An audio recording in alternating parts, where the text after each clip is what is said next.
Welcome to From Caving In to Crushing It, the podcast for those who find themselves immersed in adversity and choose to write their story instead of having others write it for them.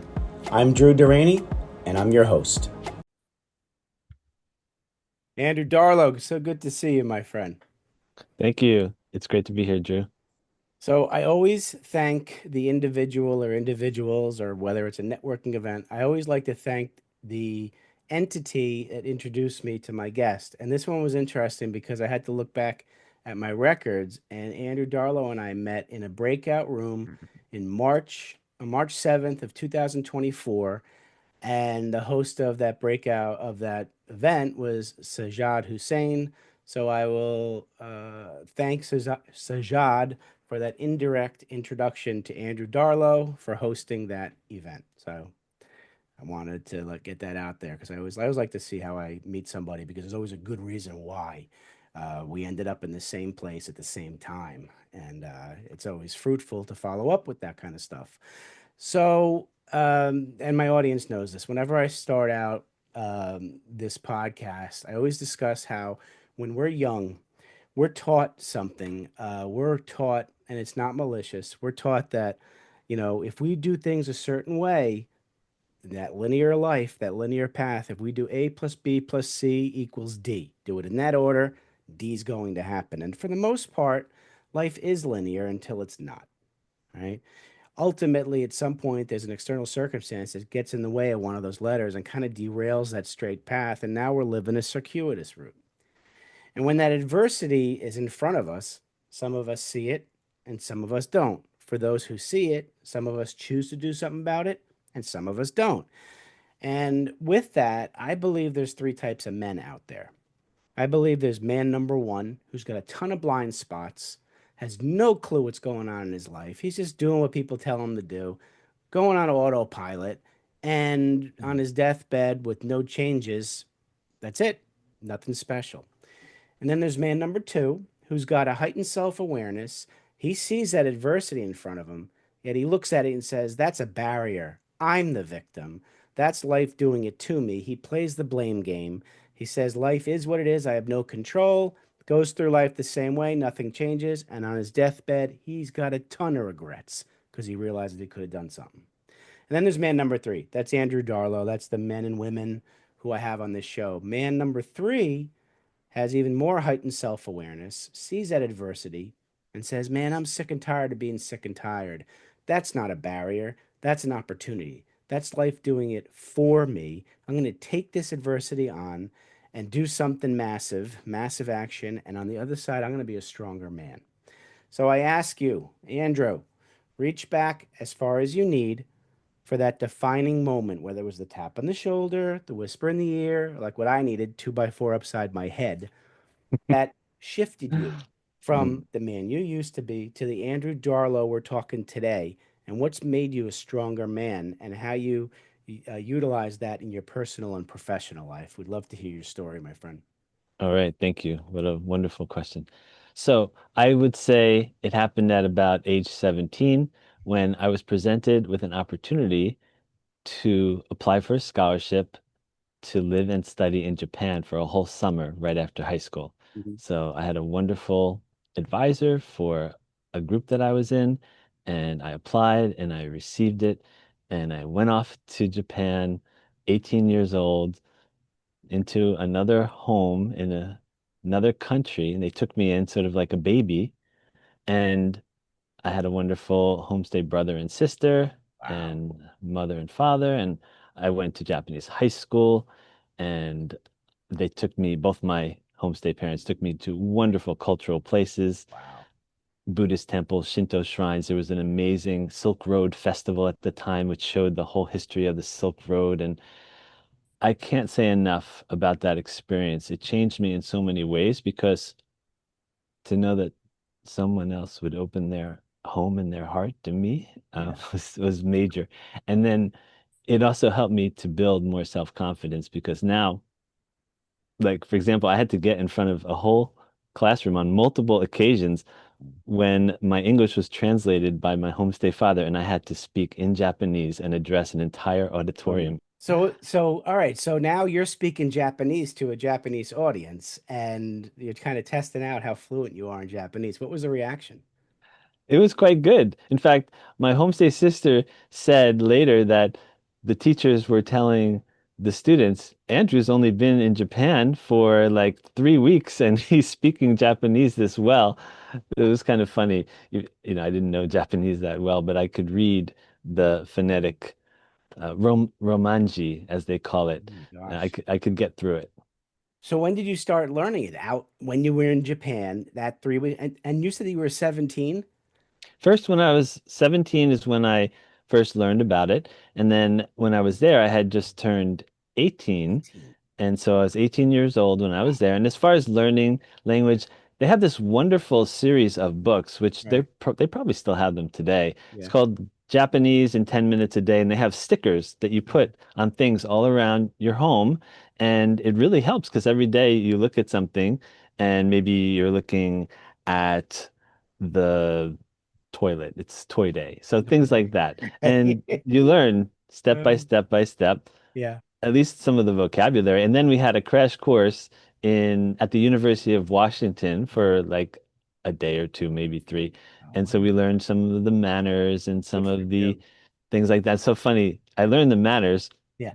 but the first time I met my homestay family in front of their home, like Right. my homestay mother met me at the train station. We took the train to their home, Right. and they tell you, and I knew this, Yeah.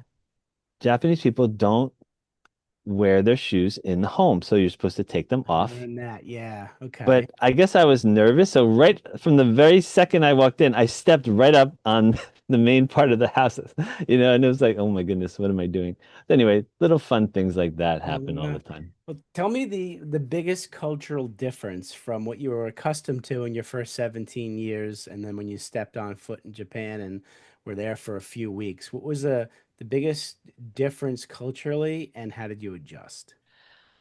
I guess the thing that comes to mind first is in school, you bow to your teacher, Okay. and the kids are essentially the janitors. So the kids are the ones who do all the cleaning, at Oh, least the vast majority of it. So they right. have like, I guess, a day or Yeah. so every week or a few days every week where everyone cleans up and washes things. And I thought that was really something. And it was kind of a shock. I think if that was implemented here in the United States, there would be some protests. I think there would be, which is unfortunate, but learning manual labor is a very healthy thing. Yes. So how long did you stay in Japan? I was about 8 weeks. 8 weeks. Wow. So when you came back to the States, the difference between the Andrew before he left to Japan and the Andrew when he got back from Japan, what changes did you notice? First, just an overall worldliness. Okay. The fact that my little corner of the world, which Mhm. is New Jersey in the United States, is not all there is. And it's easy to kind of have that feeling when Yeah. you grow up in the United States, even though I had traveled Sure. over the years here and Mhm. there. But when you go into another place, and especially a place, let's say, in which we've had both wonderful relations and also a serious conflict with, Mhm. Yep. what happens is a lot of the preconceived notions or things that people feed you Yeah. in from history go Absolutely. away when you actually have a chance to understand and see and feel a culture, I would Right. say. Right. Wow. So when you got back, you were so when you turned 18 when you were in Japan. So was that like in between your like eighth grade and freshman year in high school, or were you in or were you already early freshman year and went? How did that interrupt your education at formal education in the States? I turned 18 just before I left, and then I had already graduated from high school, so I Okay, did from that high just before college, and That's I right. was Middle school's back 14, high in school. Okay, good. So this I one was would be in between. Okay. I was back in time to Okay. start college, Okay, so the back into okay, so right after high school graduation, then back in time to start college. Wow. Where did you end up going to college? the College of New Jersey. And did you speak any Japanese there? Did you like expand your your knowledge base? Funny you should say that. I love Japan so much Okay. that one of the reasons why I went to that school is because they had an exchange program with a university in Japan, No and way. I went back for an entire year in my I second love year, it. Okay. and it was absolutely incredible. There were people from like 10 to 12 different countries. It was right on the campus Okay. of a wonderful Okay. university, Yeah. and I learned more Japanese at that time. So I made the most of my college experience and found a way to get back to Japan. Now, did you get to see your host family when you went back second time? You did. So Yes. yeah, that's good. That's good. Yes. And you still keep in touch with them? Yes, I just heard from my Japanese homestay mother, and when my homestay sister and her three or four kids, I forget now, came to New Yeah. York. I Wow. went in and we spent time together.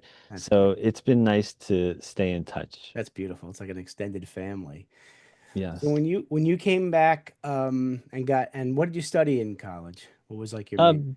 Business, finance, Okay. and international business. Those were kind of the Okay. major minor. All right. So after graduation, how much of those majors did you use in your first professional job outside of college? Well, what I did before I hopped into the working world is Yeah. I found another place to Look at go you. right after high school because That's I really awesome. wanted to see Europe Yep.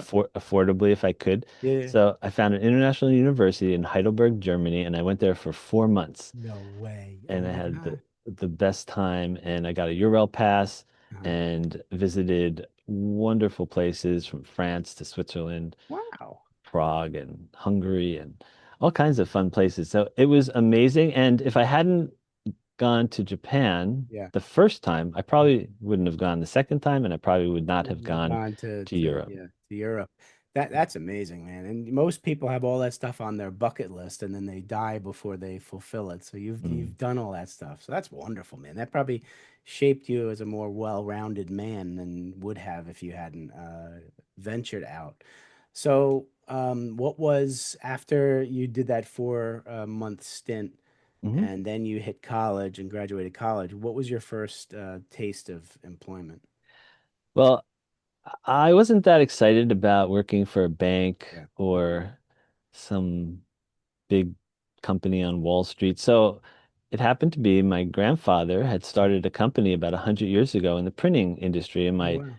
uncle still ran it. My dad also helped run it. So Mhm. I jumped into that opportunity Yeah. because I love photography almost Okay. more than anything. I And love it. photography was sort of something that started back in high school and Right. then just got stronger and stronger as I Uh-huh. visited different places and took more photographs. So I went into the large format printing area, which Okay. they have these big printers that do work for buses and trade Oh shows my gosh. and the fronts of buildings Uh-huh. and Uh-huh. stores and things. Wow. And I just went just like any other employee, and I was working there, and I was cutting the boards, the mounted materials, and Yeah. packing up stuff. And luckily, there was a little program that Uh-huh. had come out a few years earlier called Okay. Photoshop.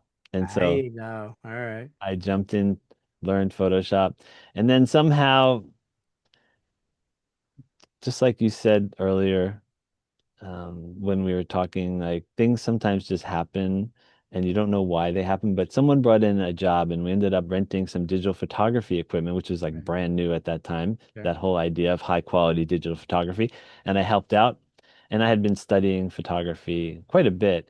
And then after that, it worked out so well. I helped build a studio and I started doing work for all kinds of wonderful companies like the Wow. Body Shop Cosmetics. That's great. I was photographing Rolex watches for New York Times ads and chocolate and diamonds There and you go. all kinds of cool stuff. So Wow. it's funny how I ended up finding a way Yeah. to make my passion my profession. I love it. So tell me, so now you are an entrepreneur, you have your own business and photography is your thing. So tell me what the biggest challenge it's been being, self-employed and making a living with photography.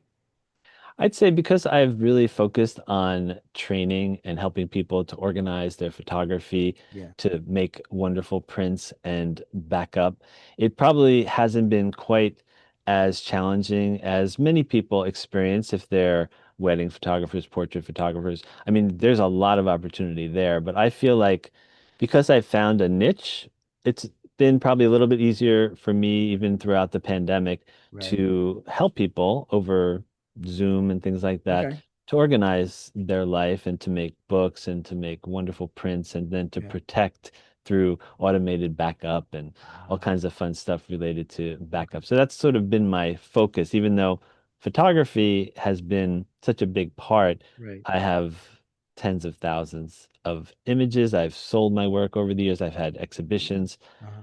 but focus is kind of an important thing. So my focus Yeah. really has been on helping people with their photography and also organizing, printing, backing up. But I'm now moving more toward really focusing on sharing more of my artwork with the world. Good for you. Good for you. So, how do you go about getting your artwork back to to have people outside, your four walls at your home to see your work? So what I'm leaning into is this idea of referral partners Ah, because I've learned from others that one of the best ways to find new people is through referrals. for- And until maybe, I don't know, 10 or 15 years ago, it was much harder. You pretty much almost had to find either a gallery or you had to really be out there at art shows, mm, or in museums, which is all great. yeah. But in today's world, all you have to do is have something of value and find people who will be your cheerleader. That's my feeling. And so that's at least where my focus has been, and I'm moving in that direction. Good for you. What do you like taking pictures of mostly? Oh gosh, I love just exploring cities. Okay. That's probably like number one, just going out and exploring things that I see around the world. But I'll show you a couple things since we are able to show Hmm. imagery. So flowers have been one of my really passions over the years. This is Hmm. actually timely. I mean, right now we're in spring. Mm. Is a Wow. purple iris That's from, beautiful. Yep. well, thank you, it's from 30 years ago, and I've made Purple a number iris 30 years ago. Jeez. photographed on film. Okay. And so I had like a launch party for this not too long ago, and I so flowers is one area that I'm really focusing on. Then I have many, many others, but maybe what I'll show is this is more, I have a lot of pet photography. So this was my Ah, first sort of print project that I did. What I mean by print project, I've made a number of these prints because right. what I love about this, and for anyone making prints for others or for sale, whatever, consider, at least in the United States, 18 by 24 inches as Interesting. your size because Okay. you can pretty much walk into anywhere and find an 18 by 24-inch frame. And wouldn't it be nice if you could create something and give it as a gift and not have it be an obligation that they have to think they have to spend Mm. 100, 200, $300 for a custom frame? I love that. All right. So that's a good advice there with the 18 by 24. Now you and I have something in common, our children with Mhm. special needs, and I would like to touch on what it's like as a father with a child with special needs and what it's like balancing having your own business. Now, do you work at a home or do you have a studio? I work out of my home. Okay, the challenge of I do too. So the challenge of working in your home and still wanting to be that father who is there physically, emotionally, and all that kind of stuff for your child who of special needs. Would you like to get into that just a little bit so we can share with Sure. the audience? Yes. Well, it's both a challenge and a blessing. I believe that the more that we spend time with my son, my wife also works full time, so we balance well together because I don't have to have a specific schedule. So that helps first of all. Right. And when we spend time with him, it's absolutely wonderful. And I think the key has been whether it was when he was in school or now, Hmm. I think not getting frustrated if he's not doing something that maybe we consider we would like him to do at that Right, time. right. Instead, maybe try to get into his head a little bit, Mm, as long as he's not hurting himself or others, and yeah, praising him when he does things that we approve of and having fun with him. I think that's probably the best I love thing that. that's Mm, happened for us is every moment that we have fun with yeah, him, that we can share positive experiences and help him to become more independent. It's all been positive, but it's been quite a road. He's over 20 now, and mm, so it's been quite a road, but it's helped me mm, to help others yeah, who also have kids on the spectrum because I know about a lot of different right. resources and Mm. a lot of wonderful programs. So I feel like it's a challenge, but also a blessing. A blessing. I see it the same way. Um, I'm getting into now coaching caregivers on how to take care of themselves because I know I neglected myself, my health in many different ways, just focusing on my son. How do you still take care of yourself to keep yourself the best version of yourself so you can help your son as much as possible? Probably the most important thing I do is drink a lot of water or Mhm, seltzer water. mhm. That's probably my best thing that I do for myself. Good. And apart from that, like recently I was on a call and a training Mhm. and I just turned my video off and I just walk around my house. Okay. I've created like an area that I can do laps and Good. that helps a lot. So Yeah, I'll moving walk does help. Yeah. miles a day whenever I can Good. or on a like a treadmill or Mhm. outside. Yeah.